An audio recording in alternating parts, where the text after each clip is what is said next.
Class.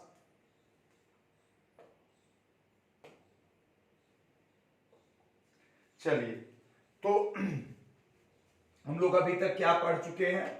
हम लोग अभी तक पढ़ चुके हैं इलेक्ट्रिक फ्लक्स से ही बात शुरू करते हैं। इलेक्ट्रिक फ्लक्स, विद्युत फ्लक्स। तो इसका मेन कॉन्सेप्ट क्या है? आइए जल्दी, इसका मेन कॉन्सेप्ट क्या है कि ये अगर एक सरफेस है और इससे पास कर रहा है क्या? Electric lines of force. ये सब क्या है? ये सब इलेक्ट्रिक लाइंस ऑफ फोर्स है। और किससे पास कर रहा है? एक सरफेस से, एक सरफेस से। तो हम कहते हैं इसको इलेक्ट्रिक फ्लक्स। क्या कहते हैं?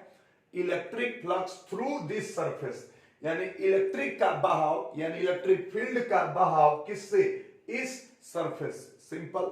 तो जितना ज्यादा लाइंस पास करेगा, जितना ज्यादा लाइंस पास करेगा उतना ज्यादा फ्लक्स होगा। लेकिन लाइन गिनना संभव नहीं था, तो ये फिजिकल डेफिनेशन हुआ। ये क्या हुआ? Physical definition.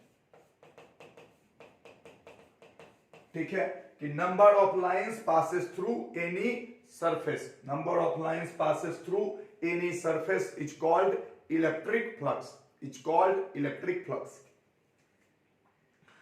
ये हो गया फिजिकल डेफिनेशन। अब इसका मैथमेटिकल डेफिनेशन क्या दिया गया? मैथमेटिकल डेफिनेशन दिया गया इलेक्ट्रिक फील्ड इंटेंसिटी, एरिया, ये सब के टर्म में, और थीटा। अगर ये इस तरह से एक सरफेस है,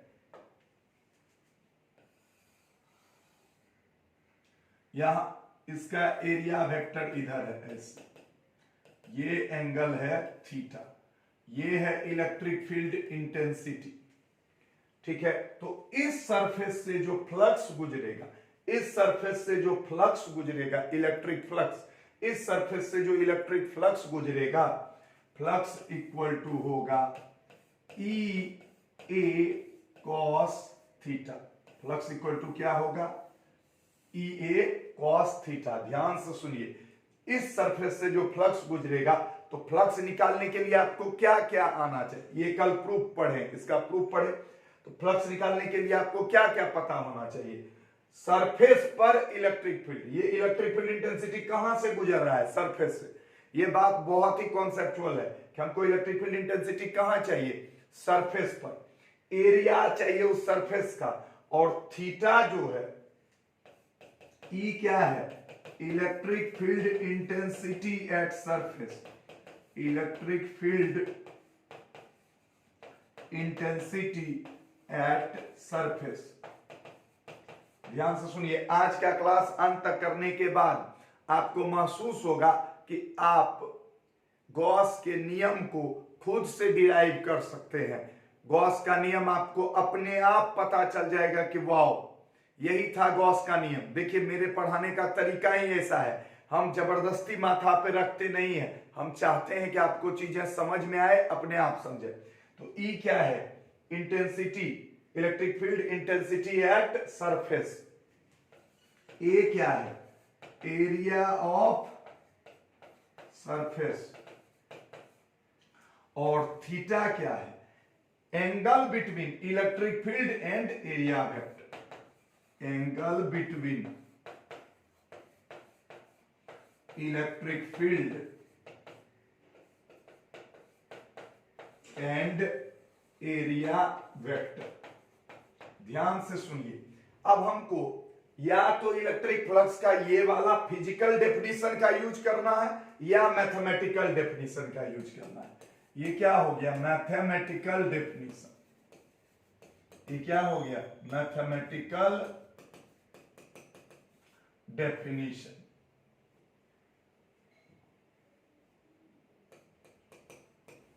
ये क्या हो गया? Mathematical definition. बात समझ में? तो या तो फिजिकल डेफिनेशन का यूज करना, या मैथमेटिकल का, या कहीं कहीं दोनों कॉन्सेप्ट लगाना है। क्लियर? अगर यही एरिया छोटा रहेगा, अगर यही एरिया छोटा रहेगा, तब क्या होगा? आपको पता है। और छोटा एरिया कब लेते हैं? छोटा एरिया कब लेते हैं? जब एरिया अनइवन हो। जब एरिया क्या हो? अनइवन। इसको ds बोलेंगे, तो इसको ds वेक्टर बोलेंगे, ये एंगल थीटा और ये इलेक्ट्रिक फील्ड E, ठीक है। तो इसके लिए लिखेंगे d phi equal to E ds cos theta, d phi equal to E ds cos theta. तो डी फाई इक्वल टू हम लिख सकते हैं E डॉट ds, क्या लिख सकते हैं E डॉट ds, और यहां फाई इक्वल टू क्या लिख सकते हैं E dot a, phi equal to क्या लिख सकते हैं E डॉट a। इतना बात समझने में किसी को कोई कंफ्यूजन?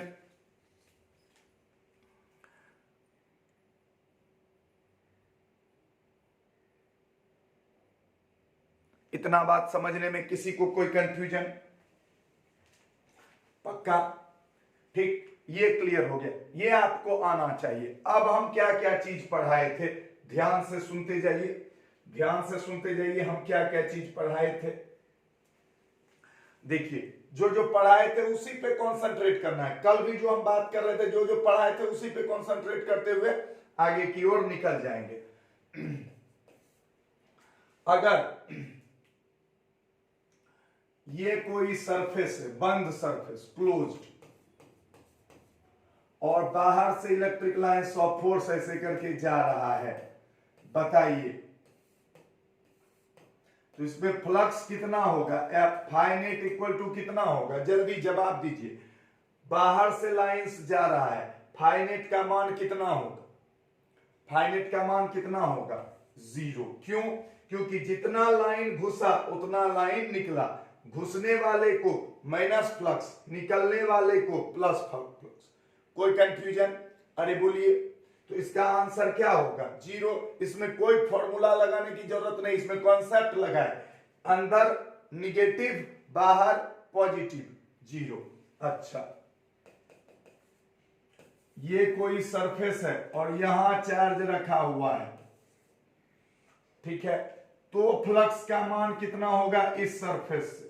फाइनेट इक्वल टू, जल्दी बोलिए, फाइनेट इक्वल टू, तो जो इंटर करेगा वो क्या होगा? एग्जिट भी करेगा। जो इंटर करेगा वो क्या होगा? एग्जिट भी करेगा, हाँ या ना? और जो इंटर नहीं करेगा वो एग्जिट, तो फाइनेट इक्वल टू कितना हो गया? 0। अगला,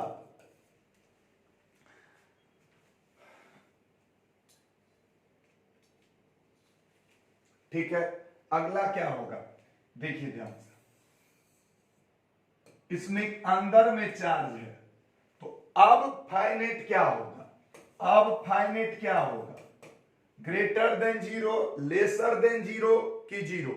क्या होगा जल्दी बताइए? ग्रेटर देन 0, लेसर देन 0 की 0? तो फाइनेट होगा ग्रेटर देन 0, क्योंकि इससे जो लाइंस निकल रहा है, तो इंटर तो नहीं कर रहा है, सिर्फ क्या हो रहा है? निकल रहा है, तो फ्लक्स क्या हो गया? Greater than 0। अगर यही निगेटिव चार्ज रहता तो फ्लक्स क्या हो जाता? Lesser than 0। अब एक छोटा सा क्वेश्चन आपसे पूछते हैं, जल्दी से बताइए। एक तो चार्ज है यहां, ठीक है, अगर एक सरफेस ऐसा लिए और एक सरफेस ऐसा लिए, इसको कहे सरफेस 1, इसको कहे सरफेस 2, ठीक, तो लाइंस ऐसे करके निकलेगा, हाँ या ना? सोच के जवाब दीजिएगा, कॉन्सेप्ट अगर क्लियर है तो जवाब भी हो जाएगा, ठीक है। लाइंस निकल गया, अब इसके लिए नाम लिखे, इसके लिए नाम लिखे फाई 1 और इसके लिए नाम लिखे फाई 2। अब आपको जवाब देना है, ऑप्शन दे रहे हैं आपके सामने, option a phi 1 lesser than phi 2, option b phi 1 greater than phi 2, option c phi 1 equal to phi 2, और ऑप्शन डी नहीं जानते हैं।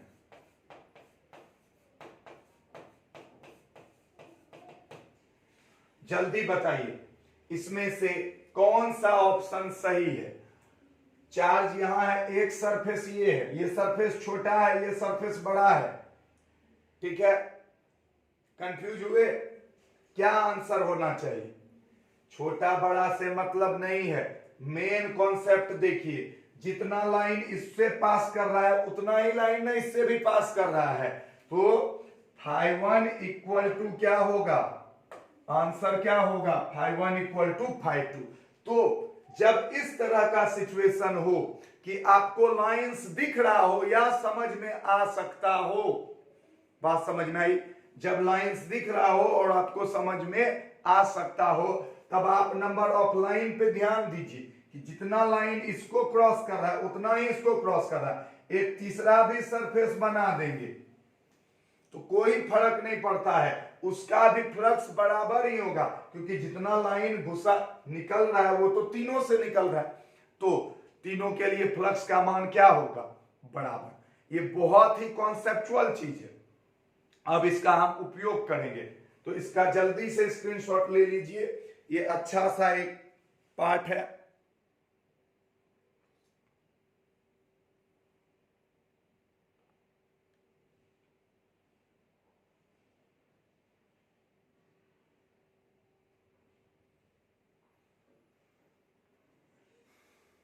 क्लियर? चलिए, अब अगर हमको अब कहीं भी बोलेगा इलेक्ट्रिक फ्लक्स निकालने के लिए, अभी कुछ नहीं सीख रहे, हम क्या सीख रहे हैं, इलेक्ट्रिक फ्लक्स, तो हम क्या क्या ध्यान देंगे, वहां पर इलेक्ट्रिक फील्ड ध्यान देंगे, एरिया ध्यान देंगे और थीटा ध्यान देंगे। इलेक्ट्रिक फील्ड ध्यान देंगे, एरिया ध्यान देंगे और थीटा ध्यान देंगे। तो चलिए देते हैं अब आपको क्वेश्चन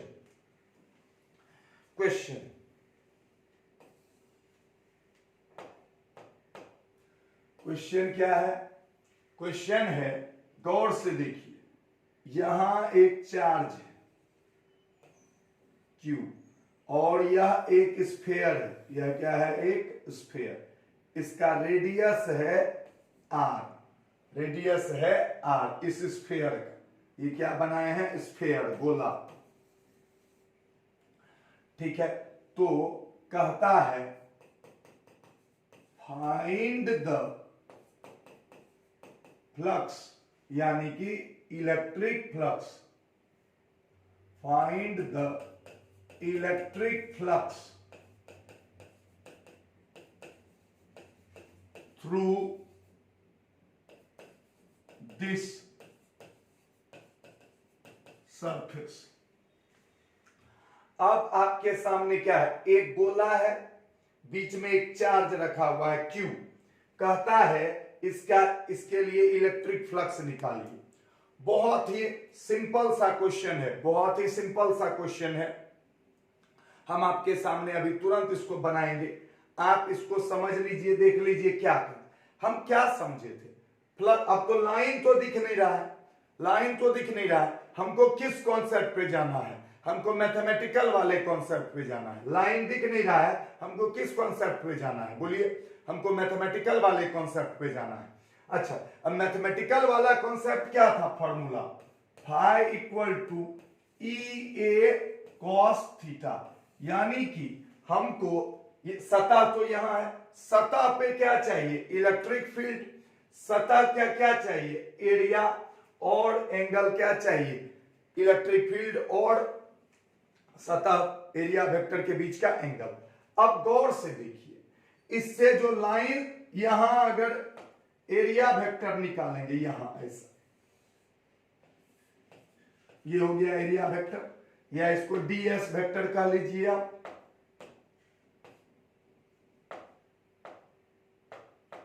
इसको क्या कह दीजिए, DS वेक्टर, छोटा एरिया लिए हैं, कोई दिक्कत। अच्छा, इससे जो इलेक्ट्रिक लाइंस निकलेगा E, तो देखिए, तो ये दोनों जो लाइन होगा, क्योंकि गोले के केंद्र से ये निकल रहा है, तो ये दोनों एक डायरेक्शन में होगा, यानी कि थीटा का मान कितना डिग्री होगा, 0 डिग्री। ये बात सबको समझ में आया, चाहे कहीं भी लेंगे, यहां भी लेंगे, तो हर जगह थीटा का मान कितना डिग्री होगा, बोलिए, तो हर जगह एरिया वेक्टर और इलेक्ट्रिक फील्ड के बीच का एंगल, सबसे कॉन्सेप्चुअल चीज यही है, मोस्ट कॉन्सेप्चुअल चीज,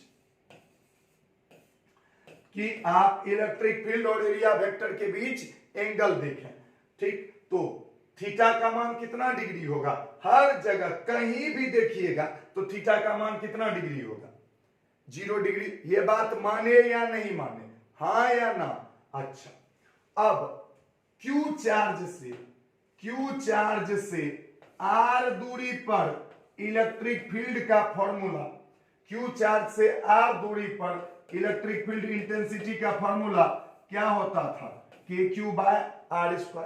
इसका मतलब क्या है कि यहां भी इलेक्ट्रिक फील्ड कितना होगा? यहां से यहां तक की दूरी कितनी होगी? R। तो E बराबर कितना होगा? KQ/R²। इस जगह कितना होगा? इस जगह भी R दूरी पर कितना होगा? KQ/R²। हाँ या ना? सही सही बोलते जाइए। तो सरफेस के इस गोले के सतह के हर जगह पर इलेक्ट्रिक फील्ड आपको पता चल गया कितना?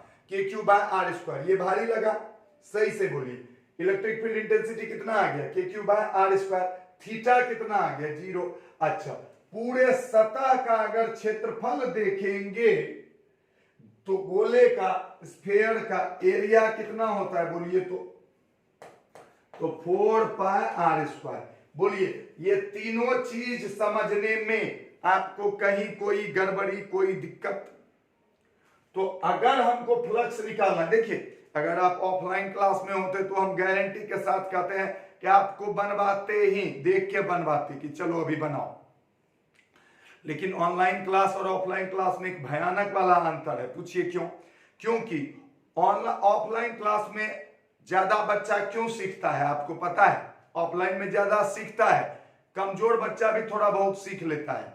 लेकिन ऑनलाइन में कमजोर बच्चे का तो किस्मत ही खराब हो गया, जिंदगी ही खराब हो चुका है। जितना भी मूर्खवा टाइप बच्चा है वो गया, वो बर्बाद है, पूरी तरह बर्बाद है। क्योंकि मूर्खवा एक्चुअल में क्यों बैठा रहता था क्लास में? टीचर के डर से। बात समझ रहे हैं? हर मूर्खवा का आधे ही क्लास में 10-15 मिनट में ही मन करता है कि नहीं हम उठ के चल जाए, धो अब बहुत हो गया, हमसे अब नहीं होगा।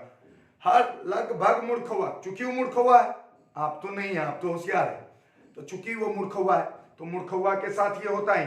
अब क्या हो गया है? ऑनलाइन में यही बात हो गया, उसका मन करता है वो अब नहीं देखेंगे, अब बाद में देखेंगे, भग अब नहीं देखेंगे, गया काम से। लेकिन ऑफलाइन में क्या होता था? उसको मजबूरी में बैठना पड़ता था। मानते हैं कि नहीं मानते हैं? ये बात मानते हैं पक्का? आप लोग तो तेज वाले हैं ना, है कि नहीं? तो चलिए, तो क्या हो गया? तीनों चीज, theta equal to 0, area equal to 4πr² और electric field equal to KQ/R²। अब तीनों चीज का मान यहां पुट कर सकते हैं। तो देखिए, तो फाई इक्वल टू क्या हो गया? इलेक्ट्रिक फील्ड हर जगह कितना? KQ। ये जरूरी है कि हर जगह सेम होना चाहिए, तभी हम ई वाला फॉर्मूला लगाएंगे, नहीं तब छोटा छोटा टुकड़ा वाला फॉर्मूला लगाएंगे। तो फाई इलेक्ट्रिक फील्ड के जगह पे 1/4πε0, 1/4πε0 Q/R², यानी कि हम KQ/R² लिख दिए, इलेक्ट्रिक फील्ड लिखा गया, एरिया लिख दें 4πr², कोई दिक्कत? और थीटा, cos 0, cos 0 का मान 17 होता है सर, 1 क्लियर? अब देखिए 4π कैंसल, R² कैंसल, फाई बराबर कितना आ गया पता है? Q/ε0। फाई का मान कितना आ गया? Q/ε0। ये समझने में किसी को कोई तरह का दिक्कत है तो आप हमको बोल सकते हैं। इस पूरे को समझने में किसी को किसी तरह का दिक्कत है तो आप हमको बोल सकते हैं। क्या हुआ? फ्लक्स का मान कितना आ गया? Q/ε0। कोई दिक्कत? अच्छा सच बताइए, तो ये तो आप निकाल लिए Q/ε0, कोई परेशानी नहीं हुआ। अच्छा, अगर हम ये सरफेस के जगह पे ऐसा सरफेस बनाए होते, जल्दी बोलिए, ऐसा सरफेस, तब तो आप ये फॉर्मूला इतनी आसानी से नहीं लगा सकते थे, क्योंकि तब आपको ना हर जगह इलेक्ट्रिक फील्ड पता होता, टेढ़ा गोचा सरफेस, ना एरिया पता होता। लेकिन आप बताइए तो फ्लक्स का मान ये दोनों का बराबर होगा कि अलग अलग? अभी तुरंत सिखाएं, जल्दी बताइएगा। फ्लक्स का मान बराबर होगा कि अलग अलग होगा? जल्दी बताइएगा। ये दोनों में फ्लक्स का मान बराबर होगा कि अलग अलग होगा? जल्दी बोलिए। बराबर होगा, क्योंकि जितना लाइन इसको क्रॉस कर रहा है उतना ही लाइन इसको भी क्रॉस कर रहा है। चाहे जो हो जाए, अगर इसको 5 लाइन क्रॉस कर रहा है तो इसको भी 5, इसको 10 तो इसको भी 10। हम नहीं गिन सकते, ये बात तय है। लेकिन जितना आदमी यहां से निकला है, तो जितना आदमी इस गेट को पार किया है उतना ही आदमी उस गेट को भी पार किया है, हाँ या ना? तो इसका मतलब क्या हुआ कि इसके चलते भी फ्लक्स और इसके चलते बराबर होगा, और इसके चलते निकाल लिए कितना, क्यू बाय एप्सिलॉन नॉट। तो इसके चलते भी कितना होगा, क्यू बाय एप्सिलॉन नॉट। बात समझ में आई? अगर इसके चलते निकाल लिए क्यू बाय एप्सिलॉन नॉट तो इसके, अच्छा ई जो होगा ऐसा। अब बताइए इसके इससे कितना फ्लक्स पास करेगा, इससे भी कितना फ्लक्स पास करेगा, क्यू बाय एप्सिलॉन नॉट। ये कॉन्सेप्ट क्लियर हुआ 100% कि तीनों से बराबर फ्लक्स पास करेगा, और वो कितना करेगा, क्यू बाय एप्सिलॉन नॉट। कोई कंफ्यूजन? तो अब अगर इसको ऐसे करके मिटा देते हैं, आगे देखते जाइए। अब अगर इसको मिटाते हैं तो यहां एक चार्ज रख देंगे, एक सरफेस, 2 सरफेस, 3 सरफेस। तो हम अगर पूछेंगे कि बताओ φ1 का मान कितना होगा, बोलिए इससे गुजरने वाला फ्लक्स कितना होगा? अभी तुरंत सीखे थे कि कितना निकल रहा था, क्यू बाय एप्सिलॉन नॉट। बोलेगा इससे बताओ तो कितना बोलिएगा, φ2 बराबर क्यू बाय एप्सिलॉन नॉट। पूछेगा इससे बताओ तो कितना बताइएगा, क्यू बाय एप्सिलॉन नॉट। इससे क्या पता चलता है, चाहे सरफेस कैसा भी हो, चाहे सरफेस कैसा भी हो, फ्लक्स का मान किसके बराबर आ रहा है, क्यू बाय एप्सिलॉन नॉट। आपको एक खुशखबरी दें, यही चीज ऑफलाइन में यही फायदा होता। जितना भी अच्छा बच्चा होता वो अपने आप ही करके निकाल देता। देखिए आपको नहीं लगता है कि थोड़ा भी तेज बच्चा होगा तो फटाक से निकाल लेगा इलेक्ट्रिक फील्ड एरिया कॉस खट खट कटाया क्यू बाय एप्सिलॉन नॉट? अरे हाँ या ना? और तो अब तीनों के लिए फ्लक्स का मान क्या हो गया, बराबर, हाँ या ना? तीनों के लिए फ्लक्स का मान क्या हो गया, बराबर। आप जानते हैं यही है गॉस का नियम, है यही है गॉस का नियम। गॉस साहब ने कहा, क्या कहा, गॉस साहब ने कहा कि किसी बंद सतह के अंदर अगर क्यू चार्ज है, बोलिए किसी बंद सतह के अंदर अगर क्यू चार्ज है तो उसके फ्लक्स का मान हमेशा कितना होगा, क्यू बाय एप्सिलॉन नॉट। बोलिए कितना होगा, क्यू बाय एप्सिलॉन नॉट। यानी किसी बंद सतह के अंदर अगर क्यू चार्ज है तो उसका फ्लक्स का मान कितना होगा, Q by epsilon naught. This is the Gauss law. तो हम क्या कर लिए, हम करते करते करते करते फाइनली ये प्रूफ कर दिए गॉस लॉ। एक बार भी हम ये नहीं बोले कि गॉस लॉ ये होता है पढ़ो, हम आगे बढ़ते गए, हम पूरा मेहनत करते गए, समझते गए, फ्लक्स का कॉन्सेप्ट को रिपीट पे रिपीट, रिपीट पे रिपीट, रिपीट पे रिपीट, और फाइनली आंसर क्या आ गया, गॉस का नियम। यही है एक्चुअल कॉन्सेप्ट। हमको पता है कि एक बहुत टफ लड़ाई है, एक बहुत टफ लड़ाई है कॉन्सेप्चुअल चीज सिखाना और सिर्फ डेफिनेशन लिखाना। इसमें बहुत अजीब सा अंतर है और बहुत मुश्किल भी है, बहुत मुश्किल हो भी रहा है, बहुत मुश्किल हो भी रहा है। लेकिन एक अंदर में जिद है कि नहीं, लोगों तक बात को पहुंचाना है कि ये सब चीज एकदम, आप एकदम शुरुआत से सोचिए, जिस समय हम इलेक्ट्रिक फ्लक्स का फ्लो नाम दिए उस समय से यहां तक अगर आप गौर से देखिएगा ना, आपको लगेगा कि बहुत आसानी से वहां तक पहुंचा दिया गया। यानी कि फ्लक्स के वर्ड से गॉस के नियम तक में आपको कहीं कोई तकलीफ नहीं हो। बात समझ में आई? तो चलिए अब इस चीज को मिटाते हैं। इसका प्रूफ होगा मतलब प्रूफ इन द सेंस कि जैसे लिखा जाता है बोर्ड में वैसा जरूर अभी करेंगे, लेकिन इसको अभी अब मिटा रहे हैं। तो इसमें अभी क्या क्या सीखे, कैसे कैसे दिमाग लगाए, एक बार बता देते हैं फिर से। कैसे कैसे दिमाग लगाए, सबसे पहले इलेक्ट्रिक फील्ड ये फ्लक्स इक्वल टू समझ गए क्या, EA cos थीटा, ये पहले से समझ गए। उसके बाद सबसे पहले एक गोला लिए, इसके केंद्र पर रख दिए, सेंटर पर कितना चार्ज Q।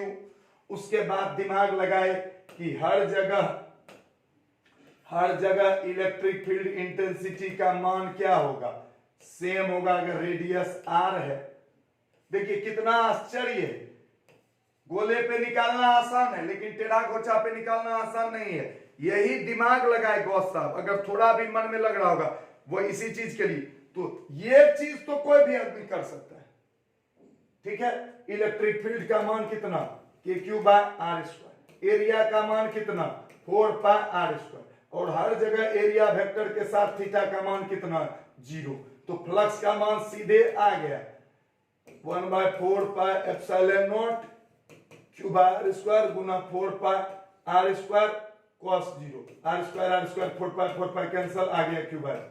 तो बोलिएगा सर गोला में तो बड़ा आसान है, बट फिर अब जब इसको लिए ई सरफेस, तब तो देखिए हर जगह इलेक्ट्रिक फील्ड अलग, यहां तो सबका रेडियस सेम था तो इलेक्ट्रिक फील्ड सेम था, यहां तो अलग अलग होगा, तब तो यहां कुछ और इलेक्ट्रिक फील्ड होगा और यहां कुछ और इलेक्ट्रिक फील्ड होगा, और इसका एरिया भी निकालना संभव नहीं है। तब हम गए फ्लक्स के बेसिक कॉन्सेप्ट पे कि जितना लाइन इसको गुजरा है उतना ही लाइन जब इसको गुजरा है तो जितना फ्लक्स, दैट इज द कमाल ऑफ गॉस। यही कमाल था गॉस का। गॉस आप सोचे कि जब लाइन सेम है तो फ्लक्स भी क्या होगा, सेम। तो भले इसको मैथमेटिकली नहीं निकाला जा सकता, इसको मैथमेटिकली निकाला जा सकता है, पर इसको मैथमेटिकली निकाला नहीं जा सकता, लेकिन कॉन्सेप्चुअली अगर इसका पता चल गया तो उसका भी इतना ही होगा। यही है सबसे बड़ा कॉन्सेप्ट कि अगर चार्ज यहां है ना तो जितना फ्लक्स इसका होगा उतना ही फ्लक्स इसका भी होगा, क्योंकि जितना लाइन इससे गुजरेगा उतना ही लाइन इससे, यानी कि गॉस साहब समझ गए कि ये दोनों का फ्लक्स क्या है, सेम है। इसका मतलब है कि जब इसका फ्लक्स Q/ε0 आया तो इसका भी Q/ε0 ही आएगा, और इसका भी Q/ε0, इसका भी Q/ε0। क्लियर? अब इसको आप बोलिएगा कि सर इसको आप प्रूफ कैसे कीजिएगा, इन द सेंस मैथमेटिकली कैसे लिखे, प्रूफ कर दिए हम, ये नहीं समझिएगा। अब इसको लिखिएगा कैसे, सजाइएगा कैसे, ध्यान से सुनिए है। देखिए हम ये लेंगे Q चार्ज लेंगे, देखिए कैसे कैसे लिखेंगे। अब यहां पर हम लेंगे ds वेक्टर और इलेक्ट्रिक फील्ड इंटेंसिटी इधर ही लेंगे E। तो इतना दूर का फ्लक्स क्या होगा, तो उसको लिखेंगे d∅ इक्वल टू E.ds, यानी कि EDS cos थीटा, और थीटा का मान कितना होगा 0, तो d∅ इक्वल टू क्या लिखेंगे EDS cos 0। इतना बात समझ गए, इतना दूर का फ्लक्स निकाल दिए, तो पूरे का क्लोज का, तो हम इसको ऐसे लिखेंगे इंटीग्रेशन ऑफ E.ds। तो इंटीग्रेशन असल में क्या करना है, पूरे के लिए निकाल रहे हैं, असल में क्या करना है पूरे, तो हम लिख सकते हैं इंटीग्रेशन ऑफ d∅, क्या लिख सकते हैं बोलिए, integration of d∅ equal to integration of EDS। सोच के देखिए दोनों साइड क्या लगा दिए, इंटीग्रेशन, दोनों साइड क्या लगा दिए, जल्दी बोलिए, दोनों साइड क्या लगा दिए, इंटीग्रेशन, और क्लोज सरफेस है क्लोज का चिन्ह दे दिए। तो ये हो गया टोटल फ्लक्स हाँ या ना? अच्छा, इक्वल टू इलेक्ट्रिक फील्ड हर जगह क्या है? कांस्टेंट। इलेक्ट्रिक फील्ड हर जगह क्या है? जल्दी बोलिए, इलेक्ट्रिक फील्ड हर जगह क्या है? कांस्टेंट। तो इलेक्ट्रिक फील्ड को निकाल लिए बाहर। इंटीग्रेशन ऑफ डीएस, वेक्टर चिन्ह तो गायब हो चुका है क्योंकि ई डॉट डीएस के जगह पे डीएस कॉस थीटा लिख दिए। अब कॉस 0 पुट किए तो वो हो गया मान 1, तो वेक्टर तो गायब हो गया। इसको तो हम सिखाए थे, ये क्या है? टोटल सरफेस एरिया, जिसका मान कितना होगा? 4 पाई आर। तो फाई इक्वल टू कितना हो गया? 1/4 pi epsilon naught Q by R square into 4 pi R square. 4 pi cancel R square, तो फाई बराबर कितना आ गया? Q by epsilon naught. ये हम सजा के लिखे, होशियार आदमी के जैसा। अच्छा देखिए, तो अब गौर से देखिए, इसका मान कितना आ गया? Q by epsilon naught. Integration of D phi को एकदम ध्यान से देखिएगा, इंटीग्रेशन ऑफ डी फाई को ऐसे लिख सकते हैं कि नहीं लिख सकते हैं? Integration of E dot DS, जो जल्दी देख के बोलिए, डी फाई के जगह पे कितना था? ई डॉट डीएस इंटीग्रेशन, और उसका मान किसके बराबर आया? उसका मान किसके बराबर आया? क्यू बाय एप्सिलॉन नॉट के बराबर, हाँ या ना? ये जब सॉल्व किए तो किसके बराबर जानते हैं? यही आपके बोर्ड पर हम लिखा करते थे कि किसी को समझ में नहीं आता है। This is the Gauss law. असल में ये देखने में भारी लगता है, ये क्या है? Total flux. ये क्या है? लोग को बड़ा भारी लगता है, ये असल में कुछ नहीं, ये total flux through close surface. बोलिए इसको क्या पढ़ेंगे? Total flux through close surface. यही तो किए हैं। इंटीग्रेशन ऑफ डी फाई का मतलब क्या हो? बोलिए तो डी फाई मतलब छोटा फ्लक्स, और इंटीग्रेशन ऑफ डी फाई मतलब टोटल फ्लक्स। और डी फाई की जगह पे क्या पुट किए? E dot DS. आंसर क्या निकाले हैं? Q by epsilon naught. तो total flux through a close surface is equal to 1 by epsilon naught times into Q. 1 by epsilon naught times into Q, यानी कि Q by epsilon naught. This is called Gauss law. This is called Gauss law. तो हम लोग Gauss का नियम prove कर लिए। तो अब हमारा जो पहला टॉपिक है, ठीक है, आज हम लोग गॉस लॉ प्रूव कर चुके हैं। अब जो हम पढ़ेंगे, अब जो हम सबसे पहला काम करेंगे, आज का क्लास जबरदस्त है। अब पता नहीं आप इसका एहसास लिए या नहीं लिए कि हम आपको फ्लक्स से गॉस लॉ प्रूफ करके दिखा दिए।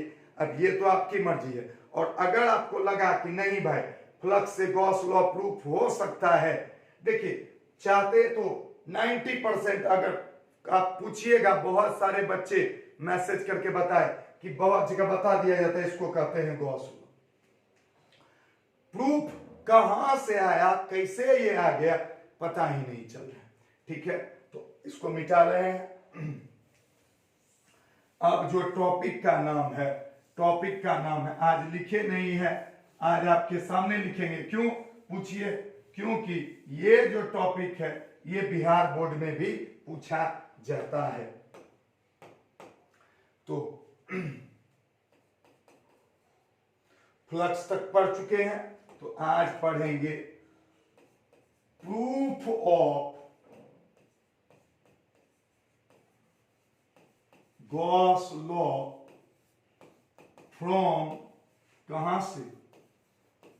कूलम्स लॉ, यानी कि कूलम्ब का नियम का उपयोग करके गॉस के नियम का सत्यापन। ठीक है,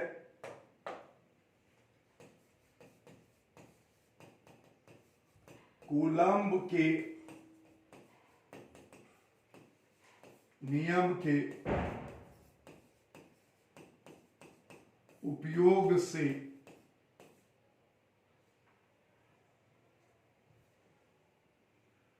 गॉस के नियम का सत्यापन, गॉस के नियम का सत्यापन। VVI क्वेश्चन है ये। ठीक है, बहुत लोग प्रूफ करते हैं लेकिन समझते नहीं हैं कि क्या प्रूफ किए हैं, क्यों इक्वल हो गया तीनों का चारों का फ्लक्स। ठीक है, तो इसको शुरुआत कैसे करेंगे, शुरुआत कैसे करेंगे, ऐसे एक गोला लेंगे, एक चार्ज लेंगे Q, इसका रेडियस लेंगे R, एरिया वेक्टर लेंगे ds, इलेक्ट्रिक फील्ड लेंगे E theta equal to 0 degree. इतना सा फोटो बना देंगे। ऐसा ऐसा एरिया वेक्टर सब जगह होगा, ऐसा ऐसा इलेक्ट्रिक फील्ड भी सब जगह होगा, हाँ या ना। ये कहाँ है, सेंटर पे। प्रूफ करने के लिए आपको सेंटर पे रखना पड़ेगा। जब एक बार सेंटर पे निकल गया तब फ्लक्स वाला दिमाग लगाना पड़ेगा। ओहो, अब तो फ्लक्स चाहे टेढ़ा हो या गोचा, फ्लक्स तो बराबर, इसीलिए सबका मान बराबर। तो consider a point charge Q at the center of, चूंकि ये लिखने आपको आना चाहिए क्योंकि एग्जाम में ये बहुत बहुत इंपॉर्टेंट होता है हमेशा, इसलिए। तो consider a point charge Q at the centre of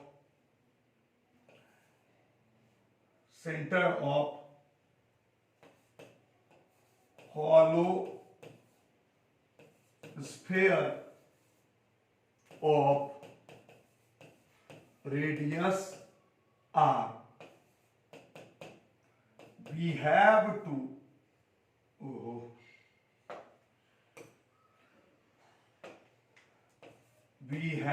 to find electric flux. We have to find electric flux through. We have to find electric flux through this sphere. ठीक है, कोई दिक्कत। अब let ds vector is small area at surface. Let ds vector is small area at surface and E equal to kq by r square. ये कहां से आया, ये कहां से आया, फ्रॉम कूलम्स लॉ। बोलिए, ये कूलम्स लॉ से आता है कि नहीं आता है, ये from Coulomb's. And E equal to K Q by R square at the surface. कुछ नहीं कर रहे हैं, आपको बहियार बोर्ड में जो लिखना है वो लिखा रहे हैं, एट द सरफेस। ठीक है, angle between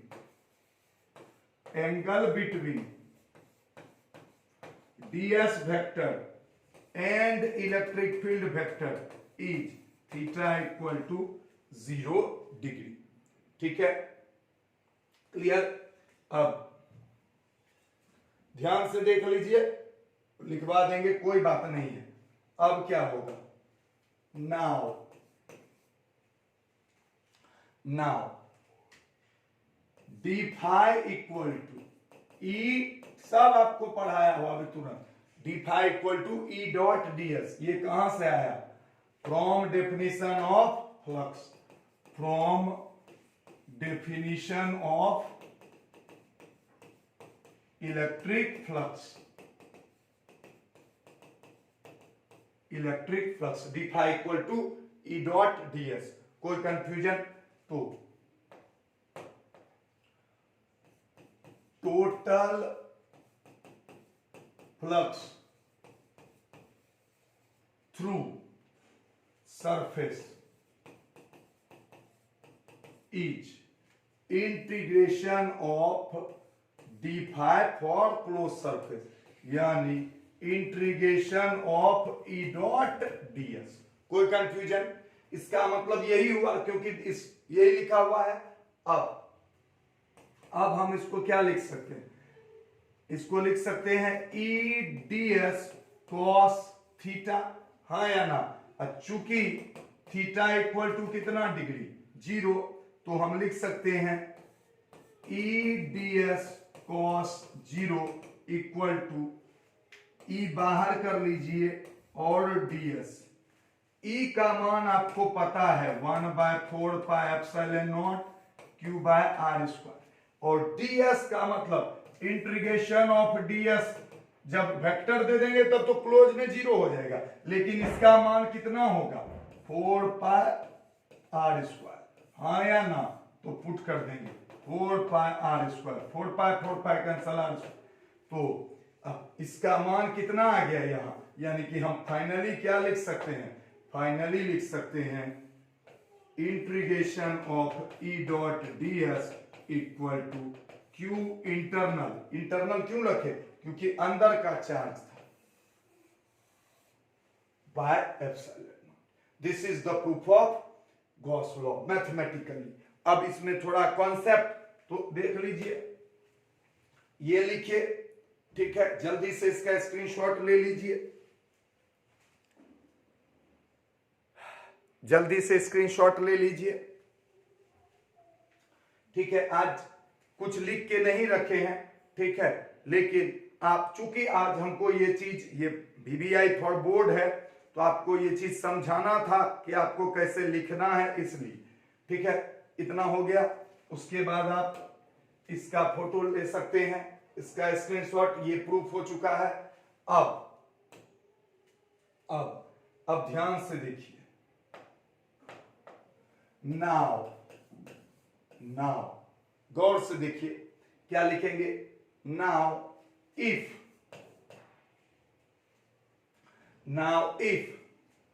their are 3 surfaces, तो एक ये हुआ आपका जो असली गोला था Q, इसको बोलेंगे सरफेस 1, और दूसरा ये हुआ, तीसरा ये हुआ 2 और 3। इफ देयर आर 3 सरफेसेस, 3 अलग अलग कैटेगरी का, इसका तो आप निकाल लिए हैं फ्लक्स, लेकिन उन दोनों का फ्लक्स आपसे संभव ही नहीं है मैथमेटिकली निकालना, क्योंकि जो आदमी का एरिया नहीं निकल सकता है, फ्लक्स क्या खाक निकालिएगा। लेकिन कॉन्सेप्ट क्या है, कॉन्सेप्ट है कि तीनों से लाइन क्या निकलेगा, बराबर। तो हम क्या लिखेंगे, since number of lines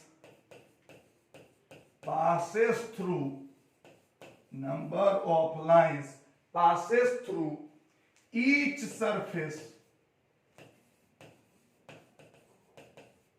is same, so एक बहुत इंपॉर्टेंट, इतना बात अगर आप नहीं लिखते हैं ना तो आधा अधूरा है।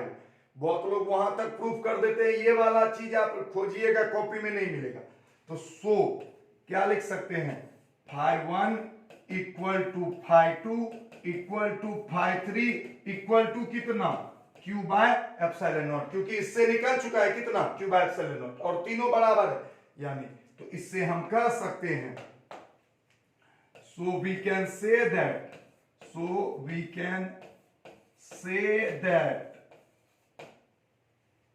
गौर से देखिए, total flux passes through any closed surface, ये आपको अपने से ट्राई करना चाहिए, पूरा चीज एकदम रटा दिए हैं। Total flux passes through any closed surface is always equal to 1 by epsilon naught times Q inside the surface,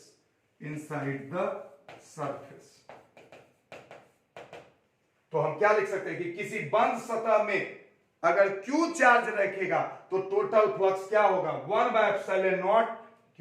इसका मतलब है, इसको हम अगर लिख दें इस तरह से देखिए, E dot ds equal to Q internal by epsilon not.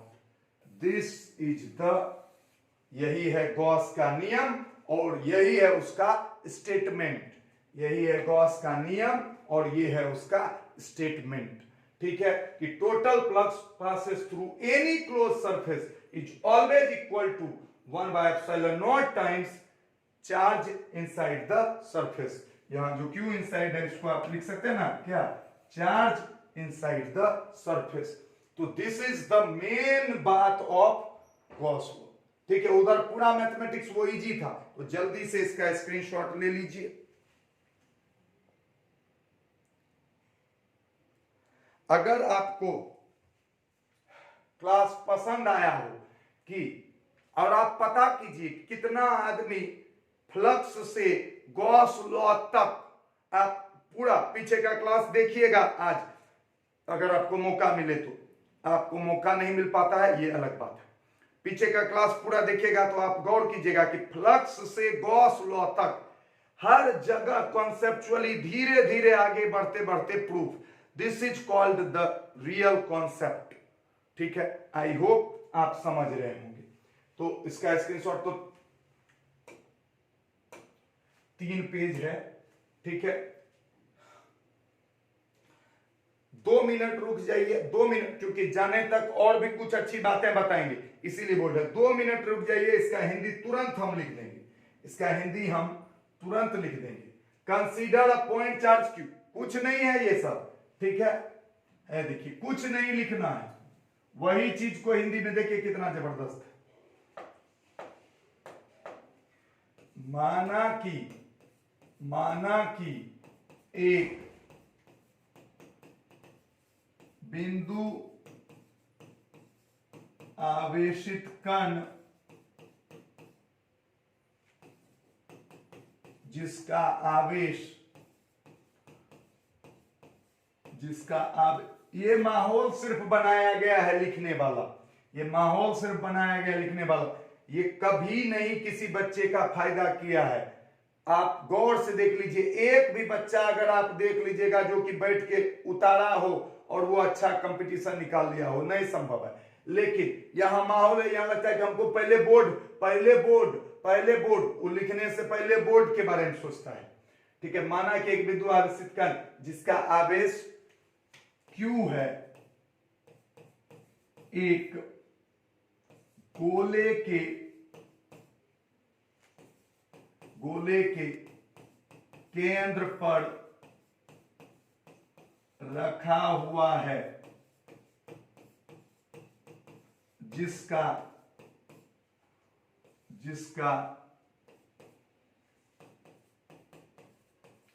त्रिज्या R है, जिसका त्रिज्या क्या है, R है। कोई कंफ्यूजन? हमें इससे गुजरने वाला कुल फ्लक्स या कुल इलेक्ट्रिक फ्लक्स, क्या लिखेंगे,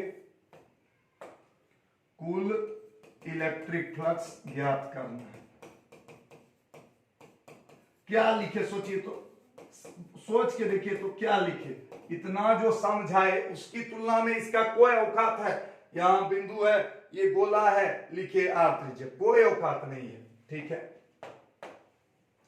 अब फिर से माना कि ds वेक्टर एक छोटा क्षेत्रफल सदिश है, छोटा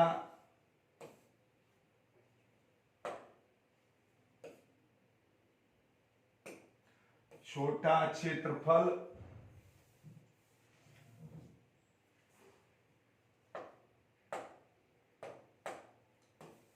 सदिश है। ठीक है, और गोले के सभी बिंदु पर, गोले के सभी बिंदु पर विद्युत क्षेत्र तीव्रता E इक्वल टू KQ/R²। कहां से? कूलम्ब के नियम से, कूलम्ब के नियम से। इसको भी ब्रैकेट में, विद्युत क्षेत्र तीव्रता E है और E तथा ds वेक्टर के बीच का कोण 0 है। बीच का कोण क्या है? 0 डिग्री है। ठीक है, यही चीज लिखे थे। उसके बाद तो सब कुछ तो ना ये हो गया। अच्छा, अब ये वाला में क्या है? एक सेकेंड,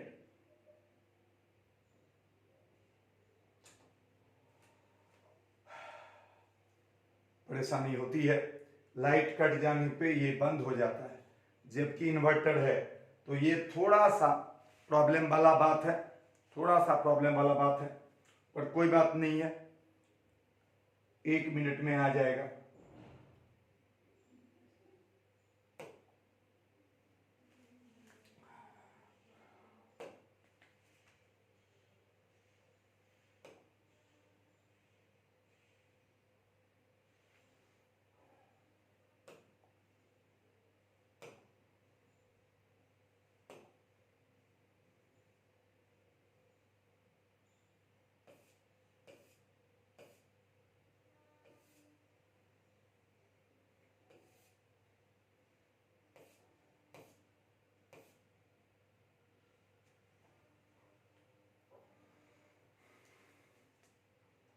चलिए,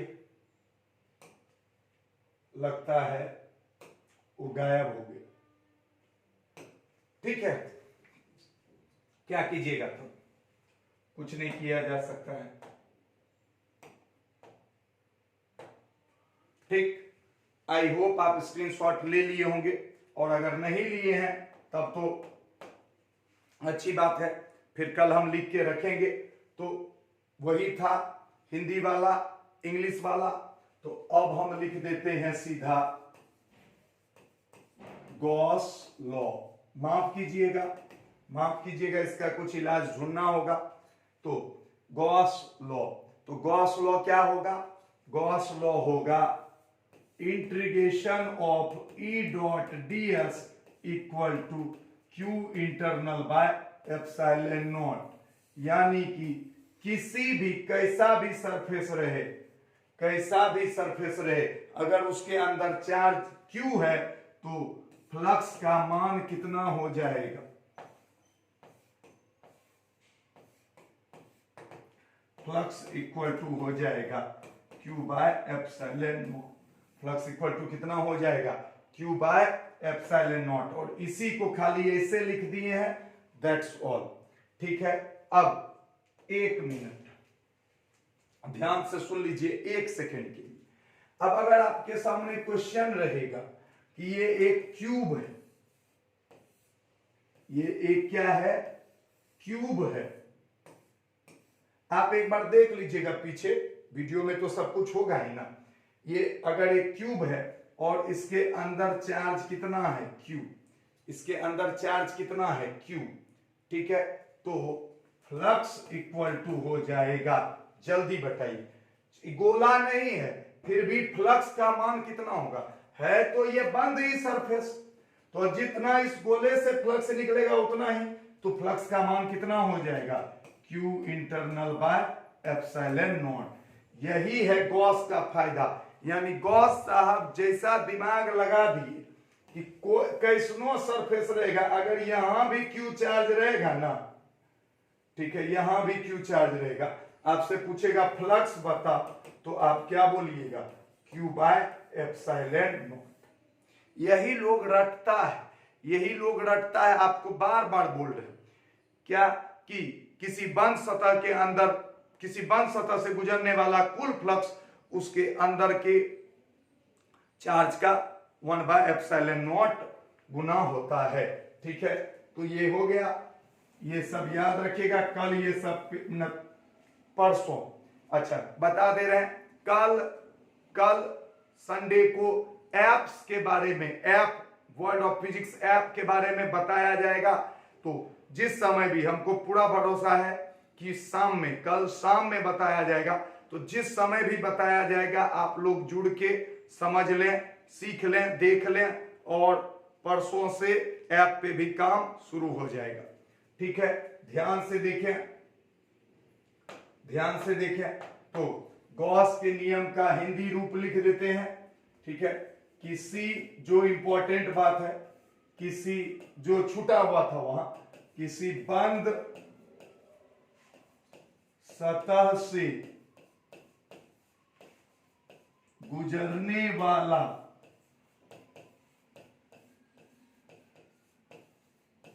कुल विद्युत फ्लक्स, किसी बंद सतह से गुजरने वाला कुल विद्युत फ्लक्स, ठीक है, उसके अंदर के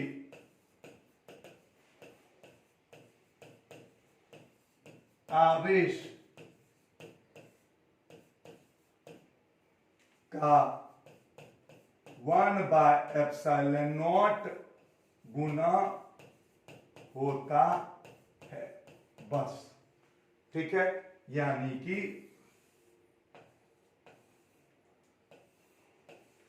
E.ds equal to Q internal by epsilon. तो जल्दी से इसका स्क्रीनशॉट ले लीजिए, this is the final Gauss law. ठीक है, तो आज का क्लास यहीं समाप्त करते हैं। हम लोगों ने क्या पढ़ा? इलेक्ट्रिक फ्लक्स से गॉस लॉ तक पहुंचे, कॉन्सेप्चुअली पहुंचे, उसको प्रूव किए और गॉस का नियम पढ़ लिए। अगले क्लास से, मंडे से, गॉस के नियम के उपयोग शुरू होंगे। मंडे से क्या होंगे? गॉस के नियम के उपयोग शुरू होंगे। बात समझ गए? कोई दिक्कत? नो दिक्कत। और मंडे को शाम के क्लास के बारे में, आज शाम का क्लास नहीं होगा, पर मंडे को शाम के क्लास के बारे में अनाउंसमेंट करेंगे, कैसे चलेगा, क्या चलेगा। ठीक है, आज के लिए इतना ही। बाय बाय, धन्यवाद।